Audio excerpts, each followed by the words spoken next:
Бүгін Қосшы қаласындағы комьюнити орталығына қайта бардық. 20 наурызда өткен салтанатты ашылуында да болған едік. Бұл жолы орталықтың қазіргі жұмысы және жоспарлар жайлы толығырақ білу үшін мәдениет үйі директорының орынбасары Айдана Елшібековамен сұхбаттастық. Қайырлы күн.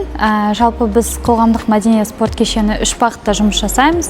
Ол бізде шығармашылық, спорттық және қосымша білім беру бағыты бойынша. Қосымша білім беру бағытына бізде робототехника, сурет салу, қышқымыра жасау үйірмелері кіреді. Спорттық бағытта бізде волейбол, баскетбол, футбол, шахмат, стол теннисі бар. Және де шығармашылық, енді ол бізде мәдениет үйінің үйірмелері, ол бізде тегін болып келеді. Оның ішінде вокал, домбыра, қобыз, жетіген, сазсырнай, би, сондай шығармашылық үйірмелер бізде тегін. Біздің Қосшыға жаңалық болған бізде және де осы қоғамдық мәдениет спорт кешенінде кинотеатр бар. Біз өте қуаныштымыз. Өтемұратов қорының осындай бізге жаңа үлкен ғимарат салып бергеніне біздің Қосшы тұрғындары, балалары өте риза. Өздеріңіз көріп отырғандай бізде балалар көп келеді, үйірмелер толық, әр үйірменің жетекшілері бар, өздерінің графиктері бар. Және де біз қазір жазғы уақытта жазғы лагерді бастадық. Қазір 2 апталық бізде лагер басталды.